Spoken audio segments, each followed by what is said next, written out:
Here's my top tips for going to traveling. I'll be traveling in Beijing or China next week, and sometimes I forget certain these stuff, and I'd like to share you guys, and as well is a reminder of me if I'm going to travel in the future on.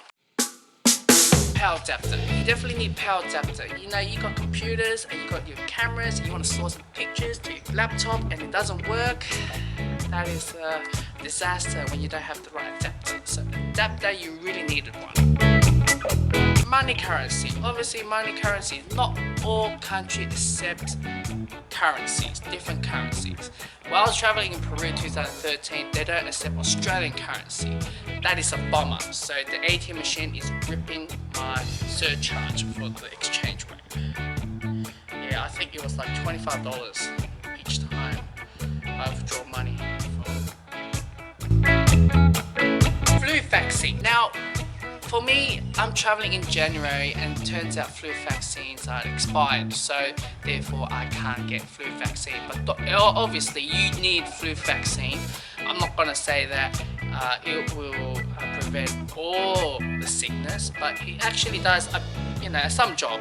Like I said, I'm not a medical degree, but it's better to travel outside the country knowing that you're safe, you're flu prevented, it doesn't ruin your trip. That is the main thing. You don't spend all your money and ruin your trip. Embassy and emergency. Now embassy you have to find out, because if you lost your passport or if you have issue with your visa or there's some contact issue and you want to find out with your loved ones or there's something going on, you can go through the embassy and find out where is one in your area or in the city. It's a lot easier. And as well, emergency is definitely more important. If you lost anything or if there's something going on and you wanted to make an emergency, police, ambulance, fire brigader, travel information. Obviously you got to get all the information, so you got to keep you safe, alert, and it's just a peace of mind that you're knowing a bit of this information. Just do a bit of research and you'll get there. Language. Now I know not all around the world speaks the same language. I wish English is spoken language around the world, but apparently the most spoken language in the world is Chinese, but not all the countries speak Chinese. Okay, this is something going on. But yeah, you gotta learn some bit of simple language. Just for example, like if you wanna say thank you or hello or how are you, as well, you gotta know how much the price is, how much it is. And as well, maybe ask the bills, or a very simple thing, toilet as well. Now one thing that is more work effective for me is, since I don't know their language, is I usually go on Google or type it up and find out what is their character or how do you write this word out. If you want to go to certain location or as well certain places, you just write it down and you give it to your taxi or receptionist on a hotel, or as well maybe just go random people and find out that they know this area. It's a lot helpful, better than not knowing and showing a random map and try to figure out where it is. Yeah. And as well, you gotta know some culture manners. For example, you don't want to offend someone even though you're brought up with a certain gesture that you present.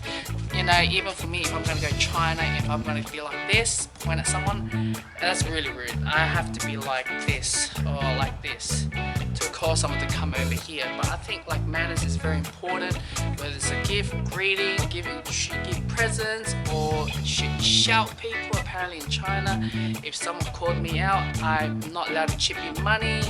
The other side of the party pays for all my food. So yeah, it's a bit weird, but obviously you don't want to offend someone at the end of the day. So I think this is a culture manner is like one of the things that you wanted to pick it up, or else you're gonna get your ass kicked.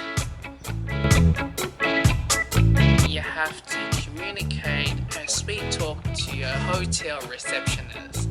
And the reason behind, I just picked it out on my previous trip in Peru, is that you're not knowing what's the taxi price around the, going to A to B to the certain city. You don't know what's the price and you don't want to get scammed or anything like that. As well, they're more happy to give you advice and telling you that this is the certain price to go to A to B as well. and you know, they can suggest you some popular locations to go to, top tourist attraction, or how to get there. They're really friendly. That's their job. Their job is to cater people and bring the best out of them to enjoy their city. Now I hope you enjoy these travel tips, and sadly I kind of do forgot about this sort of travel tips, but it's great that I made this video, so as well I'm making myself a reminder, so I hope it reminded you as well. So I can't do that if I'm going to be trying to, I'll be like that, yeah. So yeah, hope you guys enjoy and have a safe trip, and yeah, I know, last but not least, I have to do this.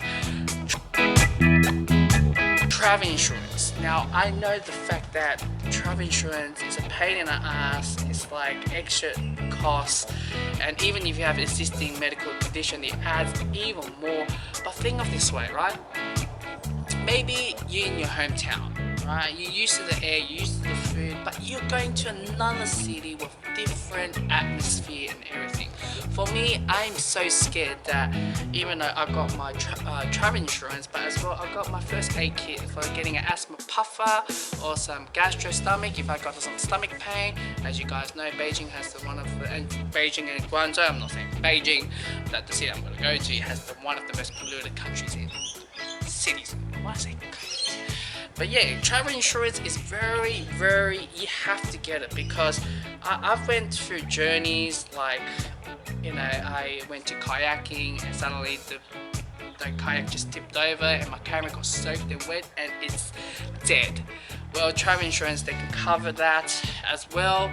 And you know, there's a lot more stuff like, you know, luggage, missing luggage, or you know, your flight's been cancelled, or things like that. But you definitely have to read their policy, but it's worth getting. Think of this way, you're going out and you're enjoying your holiday, you're going to do ski, diving or snorkeling, you want it to be covered, right? You want to be covered. You want to have a peace of mind knowing that you're not stuck in China or America, knowing that apparently America is like $2,000 per day to stay in the hospital bed. So yeah, you don't want to go for that nasty price that you try to budget the whole trip, turns out you over budget the whole trip. So yeah, it's like a peace of mind. Get a travel insurance, of course. Read the policy guide. I'm not expert on policies, but it keeps you safe in line. I know it's like they do Medivac, which is a helicopter, and they cover a lot of stuff as well. And yeah, just read it through. That is my last final tip, and I hope you enjoyed your trip. I kind of want it.